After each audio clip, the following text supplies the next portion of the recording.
So यहाँ पे जो मैं point बोल रही थी कि if women income that is going to increase, so it is going to be important for the rural private consumption demand, which is connected to the growth of the fast moving consumer goods sector, the FMCG sector. So when that is going to help. Yes, surely it will help. And अगर हम यहाँ पे बात करते हैं health care में यहाँ पे आयुष्मान प्रधानमंत्री जन आरोग्य योजना इम्पोर्टेंट हो जाती है, जिसके under it is providing coverage to 5 lakh per family. It is providing coverage of 5 lakh per family per year for secondary and tertiary health care hospitalisation. उसके अलावा यहाँ पे हम बात कर सकते हैं दी how the government will increase and will encourage the cervical cancer vaccination for girls between the age of 9 to 14. क्योंकि हम बोलते हैं कि आई थिंक सर्वाइकल कैंसर जो है it is the second most leading cancer in the Indian women. True. सो यहाँ पे हम यही बात कर रहे हैं. इसके अलावा जो स्टेम कोर्सेज हैं उसमें जो फीमेल इनरोलमेंट है in the higher education is up by 28% in last 10 years, and they are also making up to 43% enrollment in the STEM courses. It is one of the highest in the world. So हम India का leading example दे सकते हैं of females participation in STEM sector.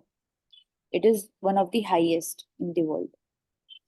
तो good governance का हम एक component बोल सकते हैं social justice, that is also an effective necessary governance part of the model.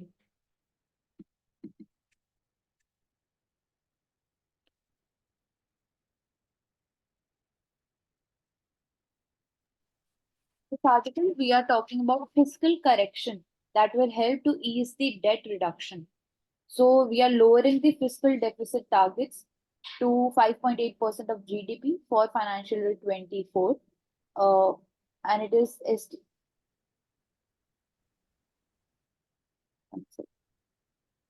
the central government has announced a reduction in gross borrowing by 8.4% on a year to 14.13 trillion for financial year 25.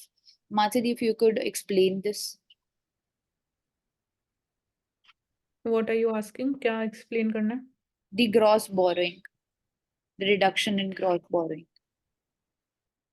हाँ, तो उसके लिए firstly जो important aspect होगा वो होगा revenue expenditure rationalisation and focusing upon how more receipts can be generated on part of public sector. So then only we can reduce the fiscal deficit also, and fiscal deficit would go down, तो gross borrowing requirements would also go down. Means कि जितना amount of fiscal deficit होता है means this is the percentage of GDP which the government is spending more than its income. मतलब income से 5.9% जो income है that the government has to actually borrow, so that is called fiscal deficit. इसको आप ऐसे भी समझ सकते हो. Okay. And in terms of FRBM debt to GDP benchmark of 40%, तो 40% if I'm not wrong, NK Singh committee जो थी उन्होंने सेट किया था 40% for the central government and 20% for the states. नहीं, it is FRBM Act which is stipulating this thing. वो जो आप बोल रहे हो 40%, that is Finance Commission. Finance Commission is for the devolution of the funds. So that's different. ये FRBM Act के under ही mention है this target of debt to GDP ratio. Okay. तो यहाँ पे जो And ओवरऑल बोलो. सो यहाँ पे जो ओवरऑल बात हो रही है, सो यहाँ पे कौन सी स्कीम की एग्जैक्टली बात हो रही है, मुझे क्लियर नहीं हो पा रहा है. थोड़ा सा नीचे आप स्क्रॉल स्कीम करो. नहीं, कोई स्कीम की बात नहीं हो रही है यहाँ, एक्ट की बात हो रही है. एक तो FRBM एक्ट है और जो हाई फ्रीक्वेंसी GDP इंडिकेटर्स है, क्योंकि पूरे बजट की बात हो रही है. तो fiscal deficit simply one idea, then debt to GDP ratio, then fiscal deficit to GDP ratio, cross borrowings की हमने बात करी. और यहाँ पे मतलब आर्टिकल में ट्रेंड मेंशन है इन सब चीजों का. Like interest payments to the revenue receipts. So interest payments जो हैं they are a part of the revenue part of the budget, means revenue expenditure होता है interest payments. And इसके अलावा अगर हम ट्रेंड देखें, centres fiscal deficit which hit 9.2% of GDP because of COVID-19, तो this was the peak. And इसके बाद ही we started saying कि we require certain amendments in the FRBM Act to be on track with the current situation. And This is the highest in the last 4 decades because of, again, the unforeseen reasons. It was brought down to 6.7% in the financial year 2022, then came down to 6.4% in financial year 2023. So the reduction in the center's debt to GDP ratio, it is seen from the peak of 60.8% in 2020-21, and then it reduced to 56%. So this is the budgetary estimates. It is 4.8% points. So this is the trend. So overall, we can say that it has been declining. Okay. And So apart from this, यहाँ पे and में बात हो रही थी scheme for providing financial assistance to the states for capital expenditure, इसको आप explain कर सकते हो? जो सेंटर स्टेट्स को ग्रांट्स देता है, ग्रांट्स इन एड होती है, सो एज टू इंश्योर कि जो स्टेट्स की रिक्वायरमेंट्स है as far as capital expenditure और asset creation is concerned, so that can be met by the states. तो जो डिफरेंस है, जो गैप है इन टर्म्स ऑफ इवन जो स्टेट्स का रिक्वायरमेंट है of expenditure, so that some part is fulfilled by the central government. Okay. Okay, we can move forward. So यहाँ पे बजट की ही बात हो रही है एंड वी आर रिफ्लेक्टिंग कि कैसे जो बजट है उसका जो पैटर्न है, इट इज रिफ्लेक्टिंग द सबका साथ सबका विकास at the edge the core of it, and how we are not following populism but we are focusing on good governance, on the development and on the performance. Also India का जो success था in G20 presidency, it underscores that our nation is also the influence of our nation is also rising as a voice of global south. तो यहाँ पे हम गरीब कल्याण, नारी शक्ति, युवा एंड अन्नदाता फार्मर्स, जो 4 कास्ट पीएम ने कोट की थी, उनकी बात करें. Equally impressive is the allocation of corpus of $1 trillion for long-term financing for the private sector to scale up the research and innovation. Sustainable investment की बात करें, इंफ्रास्ट्रक्चर्स में रिसर्च एंड इनोवेशन की बात कर रहे हैं, then also hence we are talking about सबका साथ सबका विकास. ठीक है, तो यहाँ सिर्फ इसी पार्ट की बात हुई, private sector. So here we are talking about 100% income tax exemption to the startups on profit for block of 3 consecutive fiscals. So 1,17,000 से ज्यादा स्टार्टअप्स रिकॉग्नाइज किए गए हैं DPIIT ने, एंड आई थिंक जो रिकॉग्नाइज किए गए हैं मानसी, उनको ही हम एग्जेम्पशन देंगे. यस, जो रजिस्टर्ड होंगे. So more than 2,000 our government registered startups have been granted exemption so far from 1,000 that was in March 2023. So इसका directly impact क्या आएगा on the startup ecosystem? Obviously it will be a positive impact. Positive impact in terms of creating more number of startups के आपको tax exemptions दिए जा रहे हैं. So it would encourage more people to come forward and initiate their own startups and their ideas. And यहाँ पे we are also focusing on standard operating procedures for examining and fast tracking the applications, क्योंकि 1,500 applications are pending. So जो application procedure है उसको हम fast बनाने के लिए try कर रहे हैं, and also various financial service businesses in the international gift city की भी यहाँ पे बात आ जाएगी, तो gift city के लिए भी beneficial होगा. That would be only the financial domain, जो फाइनेंशियल सर्विसेज रिलेटेड स्टार्टअप्स हैं. सो जो हमेशा कंसेशंस रहते हैं, दैट इज टू इनकरेज की more number of startups are created. And even जब हम बात करते हैं स्पेशल इकोनॉमिक जोन की भी, तो there are also tax exemptions which are provided so as to promote more manufacturing units. Yes. And इस आर्टिकल में हम बात करें, we can highlight how India has also increased the allocation towards Maldives. It was previously 400 crores and it has been revised to 770 crores in spite of ongoing anti-India campaigning in the Maldives. So what this implicates to you, the increase in allocation? So we can say that this is a practical and a rational stand on the part of India despite the issues. And जो भी issues है that would be dealt separately, चाहे वो diplomatically deal किए जाएं, but it does not mean because Maldives is an important country जब हम बात करते हैं इंडियन ओशन रीजन की, so the maritime security is important for India because again we can't let more economic influence of China increasing in the Indian Ocean region. So that is what I would say. And we are also seeing the India's growing influence in the African nations and also in the neighboring countries like Bhutan, Nepal, Sri Lanka.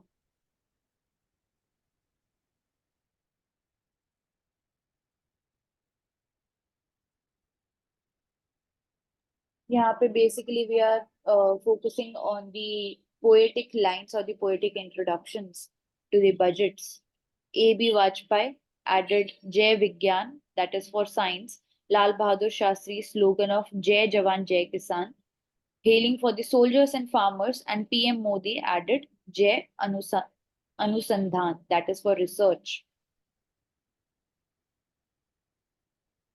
Okay, we can move forward.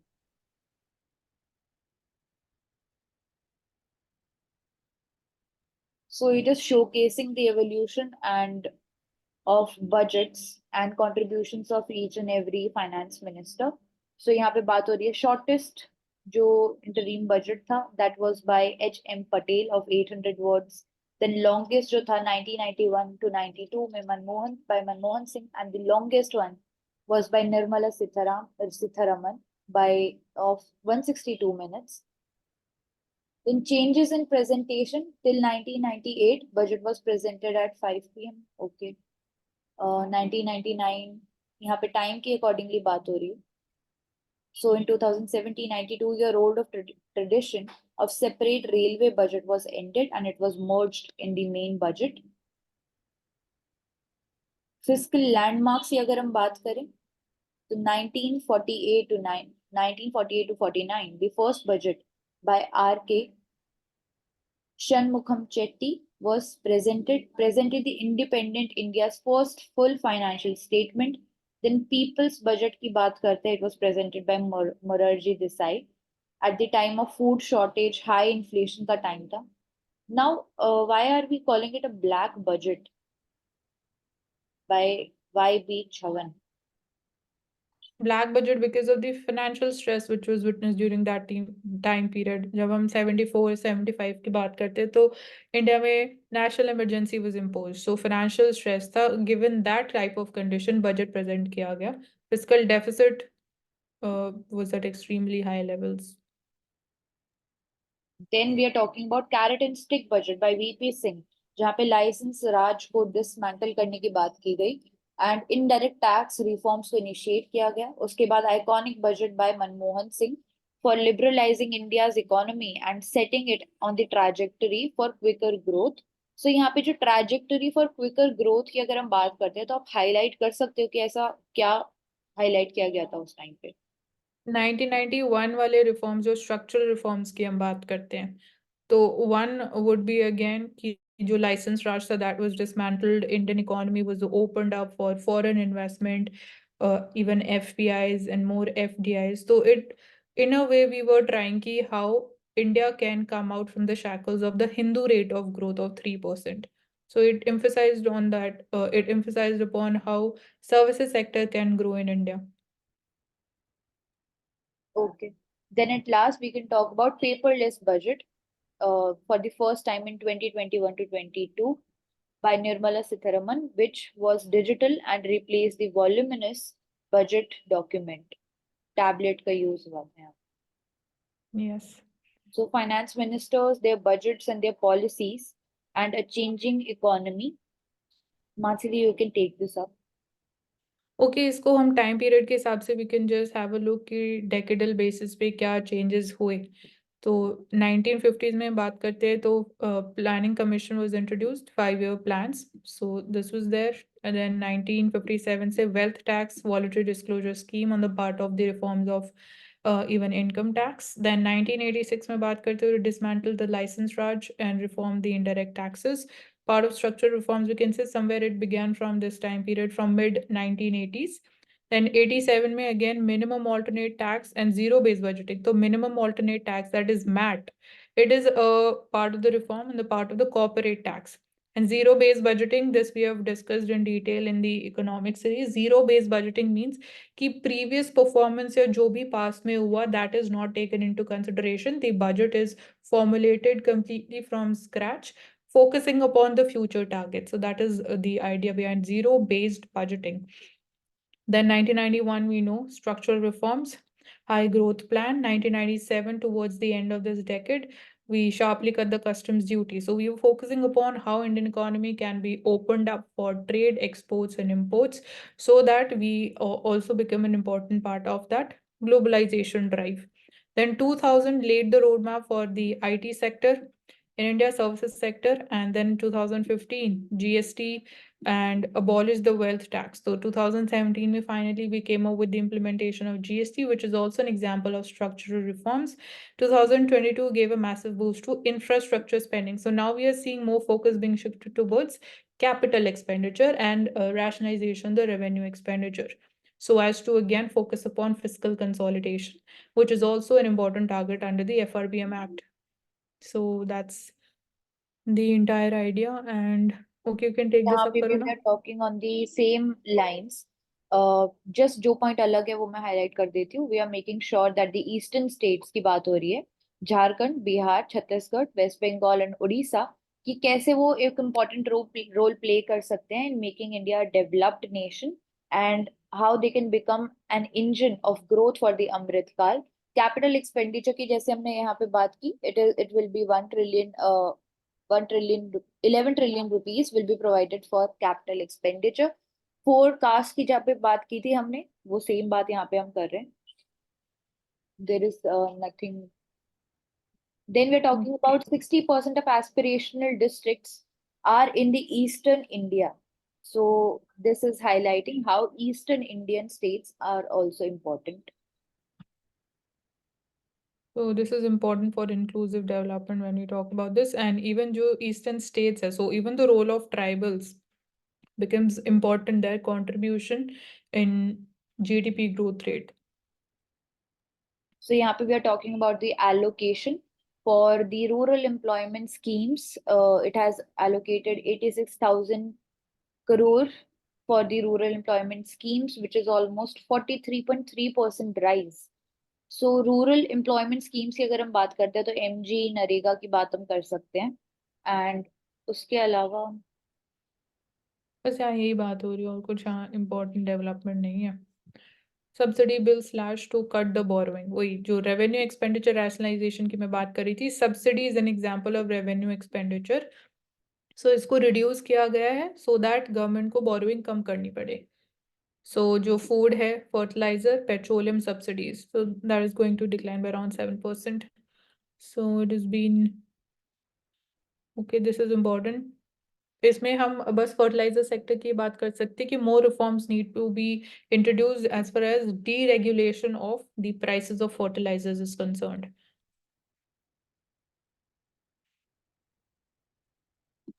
And यहाँ पे we are talking about the changes in the demographic and the population growth. So population stabilisation की बात हो रही है basically. India India's demography is an opportunity as well as a challenge. तो उसके साथ कैसे हमें डील करना है. Fast population growth and demographic This change. is This is on the part of Joe census that has been postponed, which was supposed to happen in 2021, which couldn't take place because of COVID-19 conditions. And then we are believing that because of general elections, it can be postponed further. So here, how the fast population growth, it can impact in several ways. So it can create, we can say, more pressure. Firstly, it would be on the part of the healthcare infrastructure, that too at the primary level, at the actual local level. And then fast population growth, it can also lead to in terms of how we can leverage this advantage through demographic dividends. So having adequate infrastructure as far as skills is concerned, that is important. Like we are having a scheme, PM Kaushalya scheme is there. Apart from this, we can also talk about uh, So, Even it Mansi, can we implement the universal basic income का जो concept है वो India में हम implement कर सकते हैं? no, I would say I would not support this initiative because it is not having long term permanent impacts. If आप universal basic income provide कर दोगे, you don't know how that amount of money would be actually used. But when you talk about providing a particular scheme or a policy for suppose a dedicated cause of improving the skills, like we have ITI centers, so that is focusing upon that goal. We can believe that that change would happen after a certain time period. But in terms of universal basic income, firstly, the fiscal pressures would increase. So you have two choices. Either you will be providing that fixed amount of money, or secondly, you will have to reduce the amount of expenditure on the part of the policies that you're providing.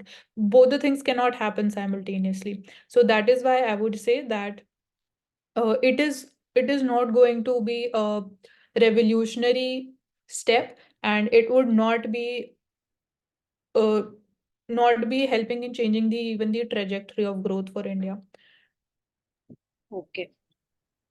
So in the longer run, it is not sustainable. Yes, not sustainable. So यहाँ पे we are talking on the same lines, how we are moving towards inclusive, innovative, sign of continuity through our budget.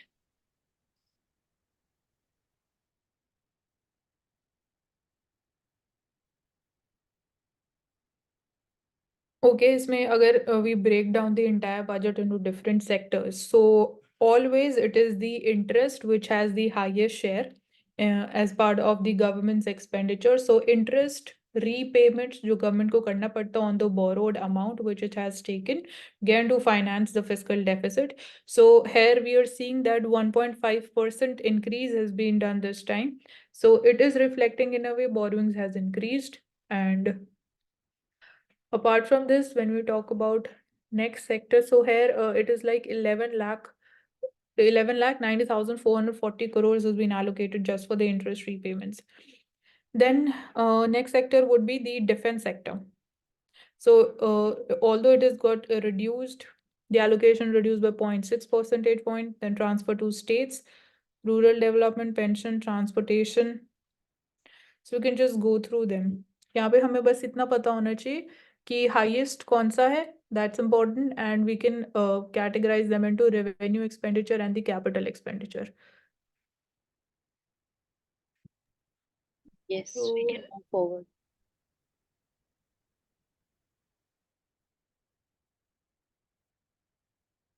So we can just say, अच्छा जो deeper blue है, that is the share has increased. So interest में share increase हुआ, that is like revenue expenditure हो गया. More focus is being done upon the finance sector.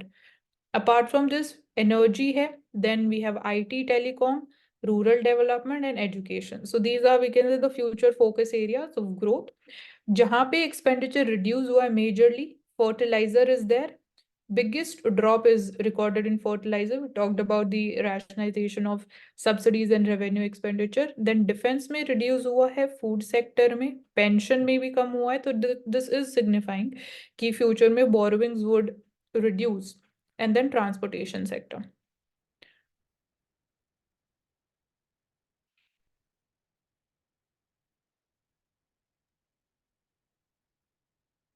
Okay, so यहाँ then पे हम highlight कर सकते हैं UNRWA, that is United Nations Palestinian Refugee Agency, Refuge Agency.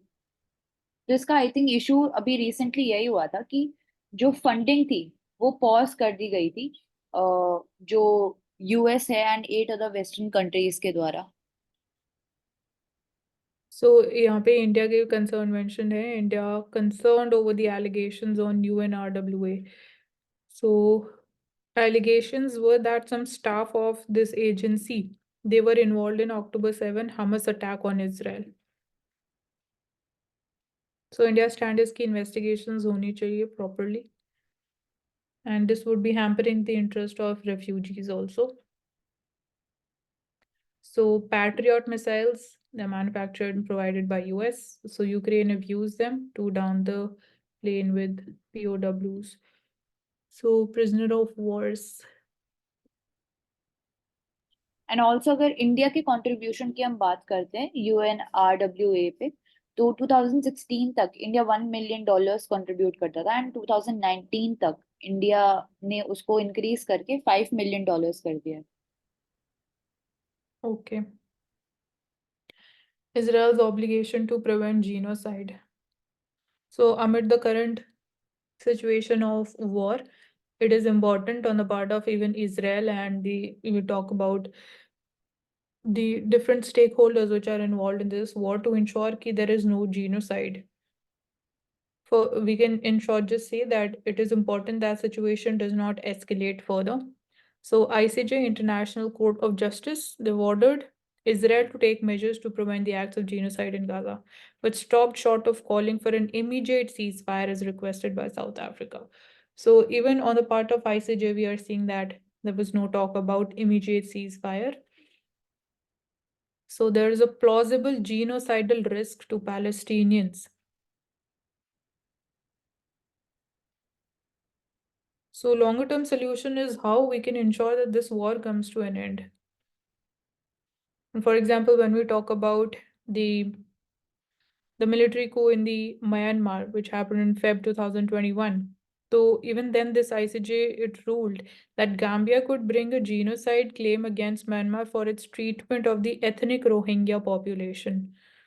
So we're talking about different instances of genocides. This is because the prohibition on genocide is considered a preemptory norm of international law, from which no derogation is permissible. So there's a genocide convention. It has been ratified by an overwhelming number of states, including South Africa and Israel. And it was formed after Second World War, right? It should be after that only. And यहाँ पे genocide से सिर्फ physically bodily harm की बात नहीं हो रही है, it is also talking about the mental harm that Right. The war is causing. So UNRWA, it was established in 1948, provides education, health, emergency aid services to about 2/3 of the population of Gaza, to around 2.3 million people.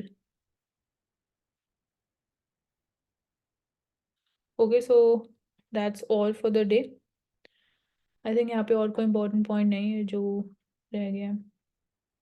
So important stakeholders यूएनएसए बोल सकते हैं, ICJ की हमने बात करी, UNRWA की हमने बात करी, and then we genocide. just have to check कि India is also signatory to this or not.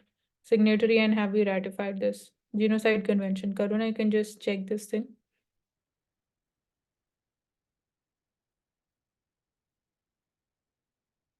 So the phrase that ICJ used is that the situation hai, that is the catastrophic humanitarian situation in the Gaza Strip is at a serious risk of deteriorating further. Catastrophic humanitarian situation.